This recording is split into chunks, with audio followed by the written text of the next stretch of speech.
ده كان تقرير مع حضراتكم عن شرم الشيخ وعن السياحة في جنوب سيناء بشكل عام. لكن اللي احنا عايزين نقوله انه صحيح هي مدينة صغيرة واصبحت مدينة سياحية عالمية، لكن في مناطق كتير جدا يجب ان احنا نلقي الضوء عليها. يجب ان الاعلام او التسويق للشركات السياحية يكون عندنا مناطق ضخمة وكبيرة، ويمكن ربما تكون اكثر جمالا كمان من المناطق اللي احنا معتادين احنا كمصريين ان احنا نروح نزورها. ده هيكون ازاي؟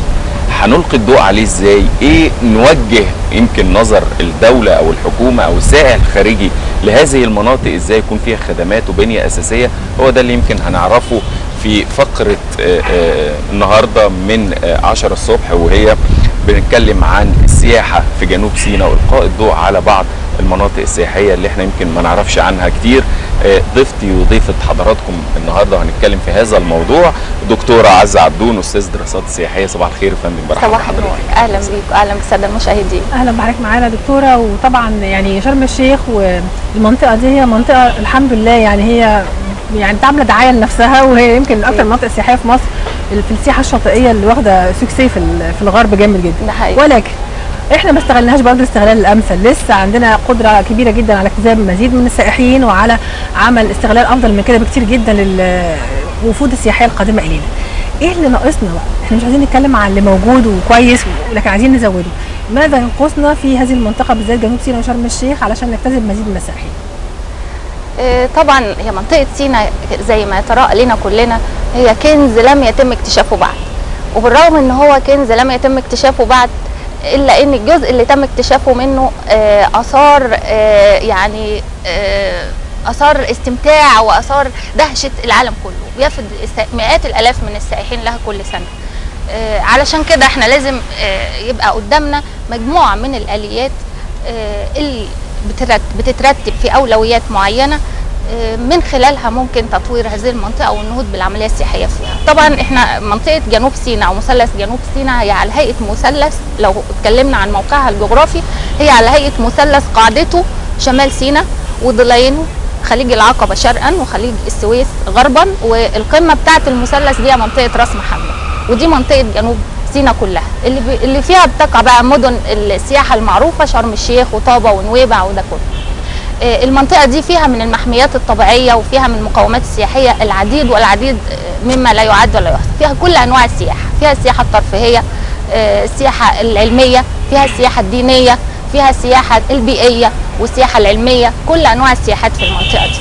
التدابير والآليات الموضوعة للنهوض بالمنطقة دي معروفة لدى المسؤولين ولدى المختصين ولدى العاملين ولدى المنظرين والأكاديميين، لكن إزاي نرتبها في أولويات بحيث ان هذه الاليات يتم تنفيذها بما يساعد على النهوض بالمنطقه دي. يعني مثلا من اولويات هذه الاليات، يعني اليات كتيره جدا ومعروفه جدا، لكن احنا هنتكلم في اولويات هذه الاليات. التنويع السياحي. التنويع السياحي هو زياده الحركه السياحيه في منطقه شرم الشيخ وطابه ونويبع. بمعنى ايه؟ بمعنى مد فترات الاقامه وزياده عدد الليالي السياحيه، وكمان مد يعني او زياده الطاقه الايوائيه لهذه المنطقه، بالاضافه للخدمات الاقامه وخدمات الترفيهيه والخدمات اللي ممكن انها تتقدم في المنطقه دي. يبقى زياده الحركه السياحيه الوافده للمنطقه، ودي من الاولويات اللي يجب الاهتمام بها. النقطه الثانيه المهمه برضو تنويع المقاصد السياحيه.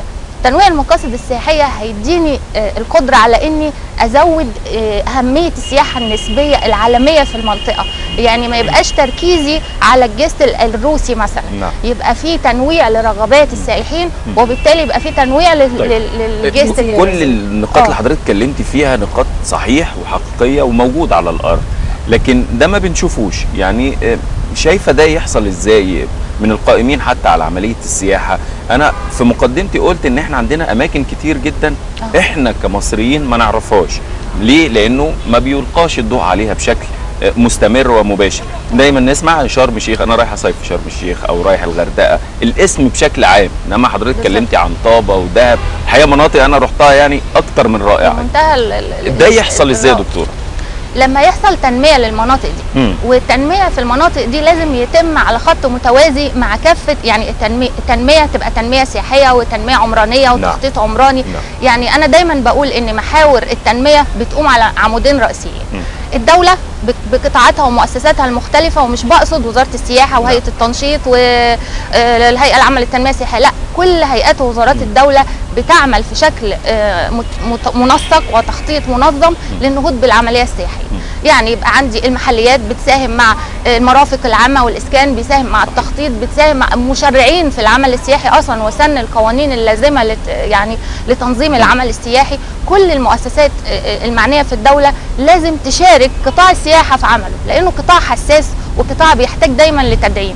فلازم نبقى كل مؤسسات الدوله ماشيه في خط متوازي للنهوض بالعمليه السياحيه.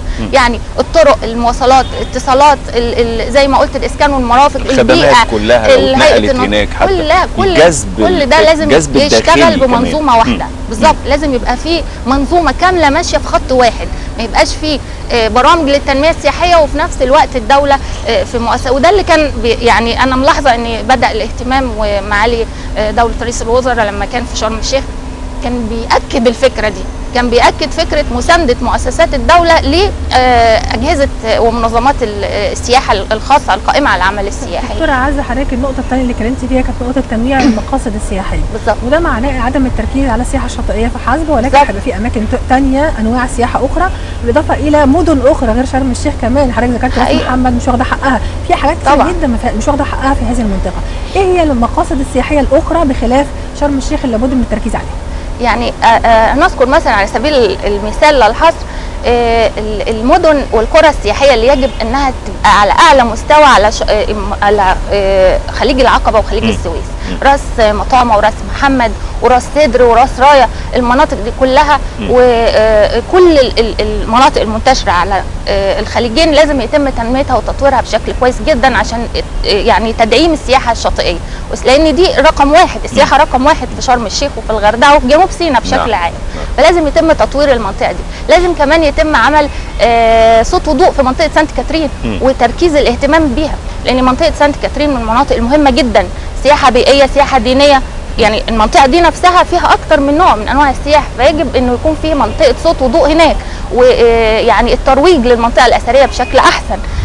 كمان لازم يعني ارى انه يتعمل مارينا بين طابه وبين منطقه يعني طابه ونويبع، يبقى في نوع من مارينا لليخوت. كمان يبقى في نظام ارشادي للسفن، لان السفن اللي بتعدي في مضيق تيران بيبقى في جنوح للسفن فبتاثر على الشعاب المرجانيه، فيجب انه يتم نظام ارشادي للسفن اللي بتمر. كمان حاجه ثانيه مهمه، لازم يتم دراسه علميه دقيقه لقدره استيعاب الشواطئ، لان الشاطئ ليه حموله الشاطئ اللي هي بتساوي عدد الغطسات في اليوم. فيتم تنظيم العمليه دي بحيث ان كل المشروعات اللي بيتم الموافقه والتصريح لها انها تقام على امتداد هذه الشواطئ يبقى مناسب، يبقى مناسب لحموله الشاطئ. كمان من ناحيه ثانيه لازم يكون في منطقه سيناء، يعني انا دايما بنادي ان شركات السياحه، وده بقى يعني توصيه انا بوجهها للقطاع الخاص، ان شركات السياحه تعمل ربط للنشاط السياحي. بمعنى ايه؟ يجمع النشاط السياحي او الرحله، تجمع الجست يتحرك من سياحه شاطئيه لسياحه اثار. يعني البروجرام بتاع الشركه لازم يكون يضم اثار الاقصر واسوان، ويضم شرم الشيخ والغردقه والسياحه الشاطئيه. لازم الرحله تبقى متكامله. شايفه حضرتك في ناس كتير بتتكلم انه تكلفه الرحله بتبقى غاليه قوي حتى على السائح الداخلي، ما بتكلمش على السائح الخارجي بيجي بالبرنامج بتاعه. زائد كمان الخدمات الفندقيه المقدمه، حضرتك شايفاها ازاي؟ عايزك تقيميها، هل هي افضل ولا ممكن تكون احسن من كده عشان تجتذب السائح سواء داخليا او خارجيا؟ احنا هنقسمها في الموضوع ده لمحاور. المحور الاول على المستوى المعماري، يعني انا اتمنى ان الانشاءات المعماريه اللي تتم في المناطق دي تكون متناسبه مع طبيعه البيئه، لان كل ما كانت المنشاه واخده الطابع البيئي كل ما كانت مصدر جذب اكتر، يعني يبقى كده مقصد سياحي جديد انا بضيفه للمقاصد السياحيه. فيعني التصميمات المعماريه تكون مناسبه للمنطقه اللي بيتم السياحه فيها، دي من ناحيه. من ناحيه تانية انا ضد فكره، على فكره تخفيض الاسعار في الفنادق علشان يعني يكون في عندي جذب سياحي من خلال الفكره دي. لا، دي فكره بتجيب نتيجه عكسيه على فكره، لان الجست بيحس بعدم الثقه في المنتج اللي بيتباع. ده اللي بيحصل فعلا، بيقللوا الاكل بيقللوا كل الخدمات، فهو بيروح يشتري الرحله وهو مش واثق فيها، واحيانا بيتردد في انه يشتريها. لكن لما يبقى سعر السلعه او سعر الخدمه متباعه صح بسعر كويس، هيديني اكتر كميه يعني جست كتير، وهيبقى واثق في المنتج اللي بيشتريه. طبعا موضوع السياحه موضوع طويل يا دكتوره عزه، واكيد هيكون لنا لقاءات اخرى مع حضرتك نتكلم فيها عن السياحه، لان هي دي المصدر الاساسي للدخل القومي مع قناه السويس ومع المصريين في الخارج. بشكر وجودك معانا دكتوره عزه عبدول، استاذ الدراسات السياحيه، ويا رب نشوف كده انواع سياحه مختلفه مهتم بيها، بروجرامات سياحيه على اعلى مستوى تضم كل المقاصد السياحيه المصريه بشكل او باخر، علشان نعمل تسويق بشكل غير مباشر عن طريق برنامج بيوضع من شركات السياحه. بشكر حضرتك جدا. شكرا جزيلا دكتوره. فقراتنا لسه مستمره، وفي اخر فقره مع حضراتكم هتكون حلو الكلام، وهنسمع عزف على العود من الجنس اللطيف زي ما بيقولوا بعد الفاصل نلتقي ان شاء الله.